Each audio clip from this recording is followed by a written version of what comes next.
Welcome to this episode of Risk and Regulation Rundown, the podcast where we share our views on financial services, risk and regulatory hot topics. Today we're recording another episode of our mini-series in which we're taking a deep dive into industry sectors. So in this episode we're focusing on banking and capital markets. We'll be exploring the regulatory and market drivers of change in the sector and talking through how firms can navigate the resulting challenges and opportunities. So we're going to be reflecting on a number of issues that are reshaping financial services as a whole, from geopolitical uncertainty to digitisation, and digging deeper into the specific impacts for banking and capital markets.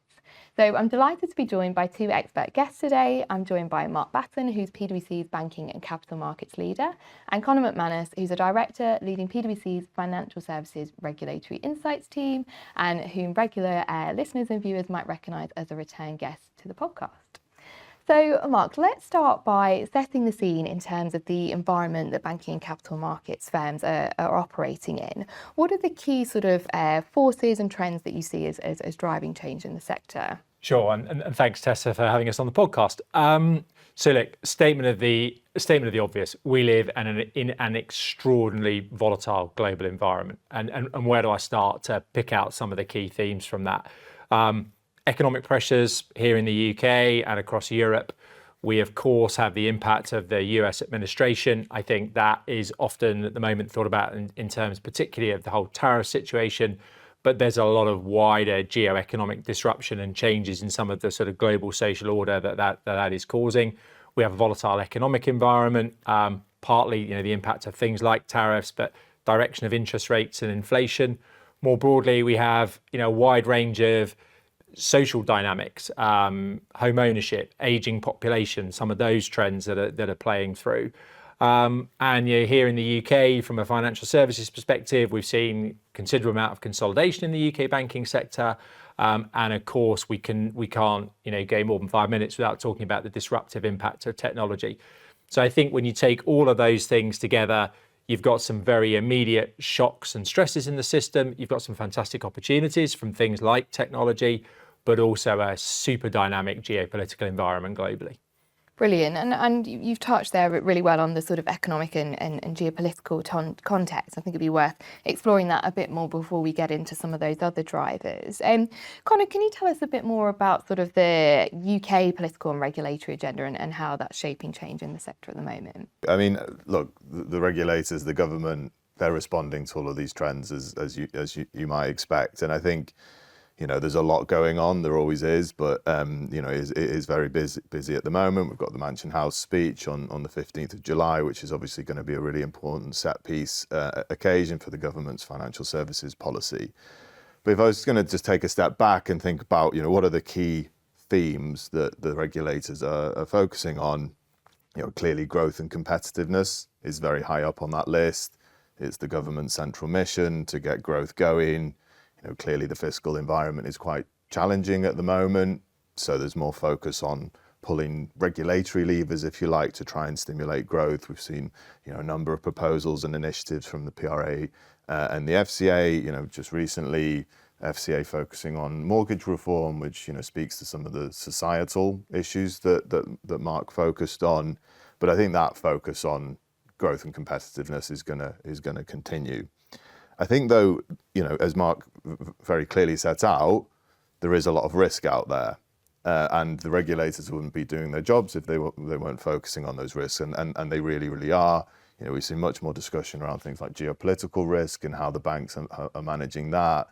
A lot of focus, particularly from the PRA, around risk management capability, and how are banks managing what is a very unpredictable, broad risk environment where risks crystallize from unpredictable sources, which is a challenge, but I think a fair one from the regulators. And then I think the other point, which is both an opportunity and a risk to some extent, is the emergence of technologies like AI, quantum computing, blockchain, all of these things we're increasingly talking about. And I think, the regulator's taking quite a positive approach. The FCA is talking about itself as a tech positive rather than tech agnostic regulator now, and doing a number of initiatives to encourage adoption of technology. But clearly, as you'd expect, also looking at what risks can can emerge from these technologies. So a really interesting point from a political and regulatory perspective at the moment. And Mark, how are you seeing banks starting to think about the role that they can play in the government's growth agenda? Yeah, great question. And yeah, to pick up on some of Conor's comments, I think a really exciting time for financial services and banking here in the UK. Clearly, we have the growth mission, we have the Mansion House speech coming, almost a tipping point, for financial services in the UK to double down on that incredible role it's played historically as a top-tier global financial centre. And in the context of that growth mission and some of the challenges we face, you think about some of the issues back to the geoeconomic global landscape, the importance of energy security, the need for infrastructure finance, the emerging focus on defence finance here in the UK and across Europe. So I think there's definitely great opportunities for financial services, banks in particular, to lean in and play that role in supporting, enabling the growth agenda, and also helping the country meet some of its most important, societal needs. Sustainable finance, as we continue to focus on the importance of climate change, the availability of transition finance, but also playing this role in infrastructure finance, defence financing, and some of these other topics. And there's a real piece for me in there about how that sort of ecosystem of financial services and non-financial services sectors come together, whether that's banks working with private credit providers, unlocking funds from pension funds, another hot topic. So great opportunity, lots of moving parts, and great opportunity for financial services to play its role in society, I think. Absolutely, and I think you've both talked really well about this, just how kind of complex and unpredictable that geopolitical landscape is at the moment. Can you tell us a bit more, Mark, in terms of how is sort of the tariff uncertainty, for example, how is that really impacting banks on a day-to-day level? I'll comment in a minute a bit about tariffs. I think that the tariffs, if you like, have been a lightning rod, because it's been such a visible impact on non-financial services sectors, and then a cascade through into financial services where it's more of a sort of secondary exposure. But I think that step back is to think about this in the sort of context of these wider geoeconomic, geopolitical disruptions. I feel like for many, many years, we've talked about the importance of horizon scanning in risk management, looking out to those second and third tier risks that might be emerging on the horizon. And I think never been more important for financial services organisations and all organisations to build more of that geoeconomic capability, so that you're factoring that into your planning, into scenarios, into both risk management, but also importantly where opportunity might emerge. And we live in a complex world, particularly as we see more and more convergence across sectors, both within financial services and outside financial services.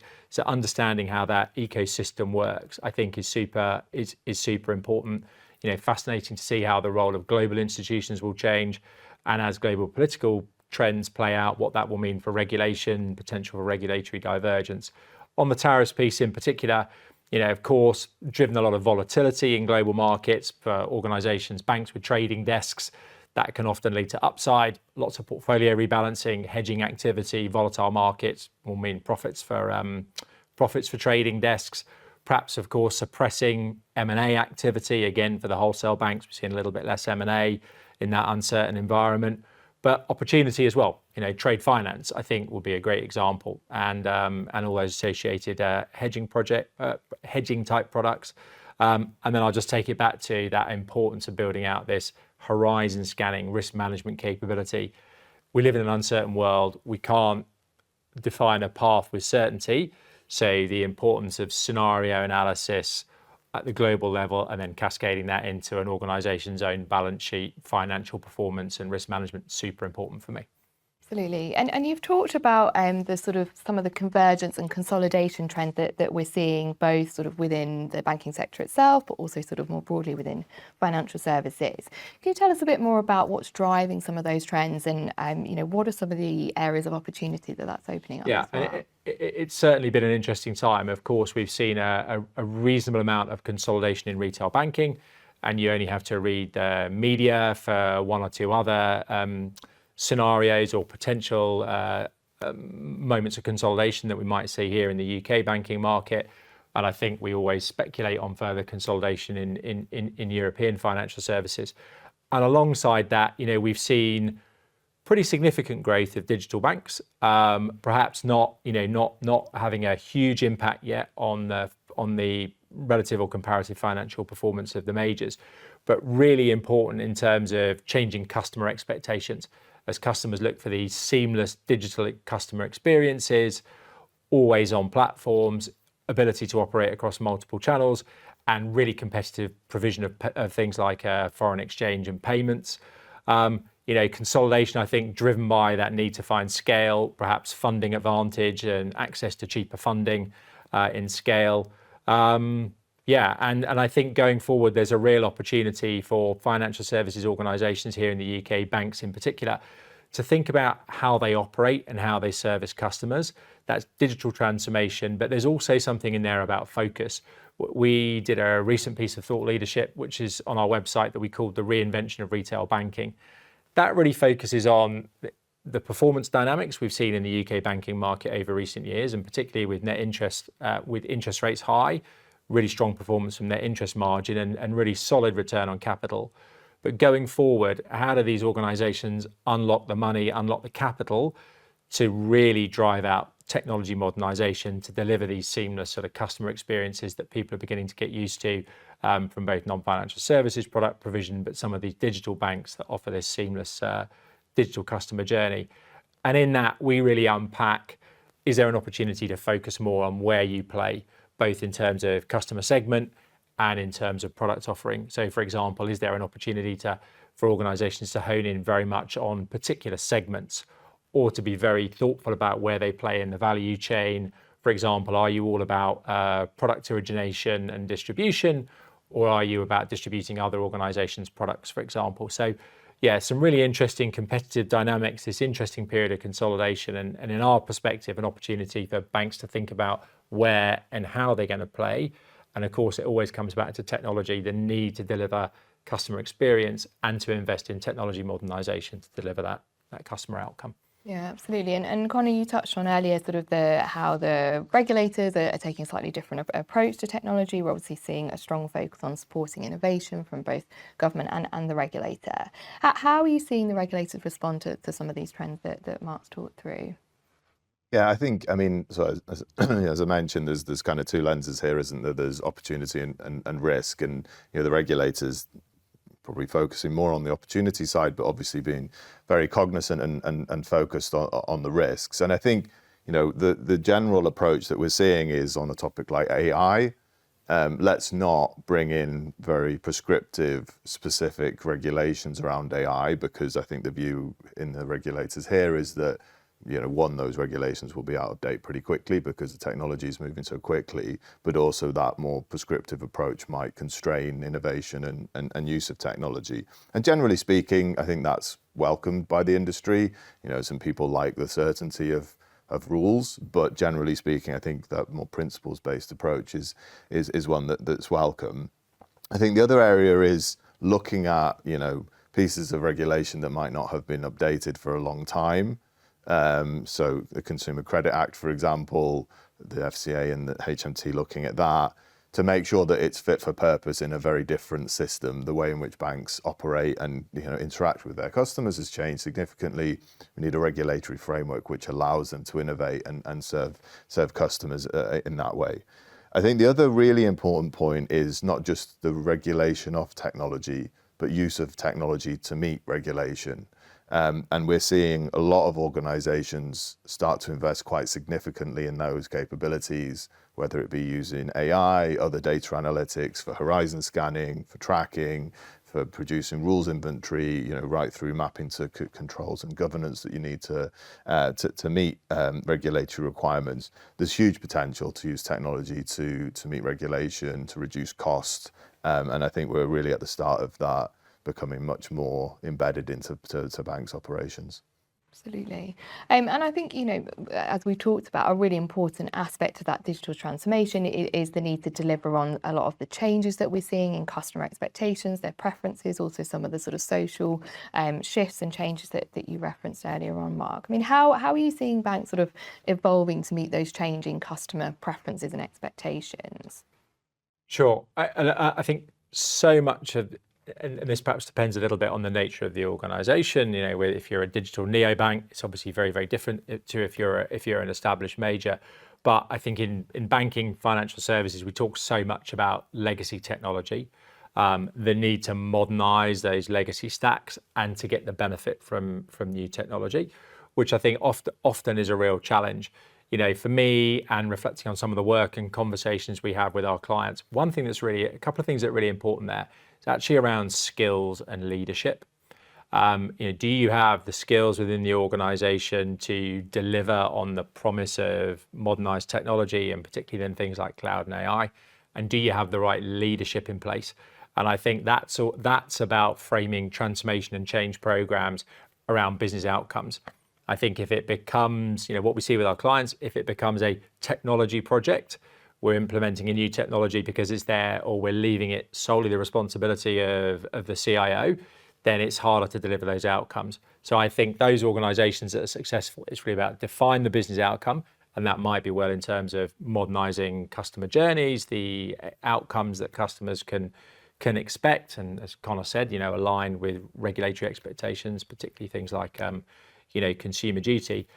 Having those business outcomes in mind, and then making sure you've got the right skills from across the organization, and critically the right leadership. So you're relentlessly focused on the business outcome and the customer outcome you're looking to do, leveraging things like agile methodologies, and moving away from those sort of historic workforce, historic waterfall, type delivery models. Clearly an opportunity for organizations to leverage some of the emergent software as a service banking platforms, depending on your size, scale, geographical footprint. So rather than trying to rebuild or build native, you can go and look at what other third parties are providing fully integrated SaaS banking platforms. And of course, how do we get the benefit out of generative AI? We could never have a consulting firm conversation without mentioning Gen AI, of course.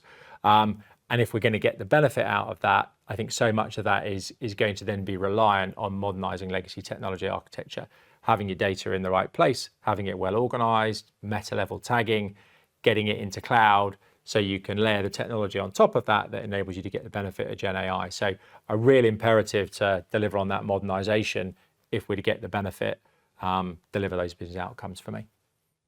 Brilliant, thank you. And I think you've both articulated really well just the sort of sheer scale of change and transformation that we're seeing in the sector. And I think a lot of what we talked about are both sort of today kind of challenges and opportunities, but also kind of future challenges and opportunities. And if we kind of conclude our discussion by looking at a bit further ahead, given all of what we talked about today, what do you think will most differentiate the banks that thrive over the next 5 years or so? Conor, I'll come to you first. Well, I think, technology, investment in technology and leveraging that has to be top of that list on so many different levels, whether it's, talked about regulation, but also engaging with customers. I think, clearly we're already seeing that, those organizations who are doing better, whether it be in the retail or the wholesale side, are the ones who are or have invested, and that's going to become, even more important, I think, going forward. I think, the point around, banks are there to manage risk. That's their business model. You could look back over the past however many 100 years and seen risks crystallize in the banking sector. That's just inherent in the model.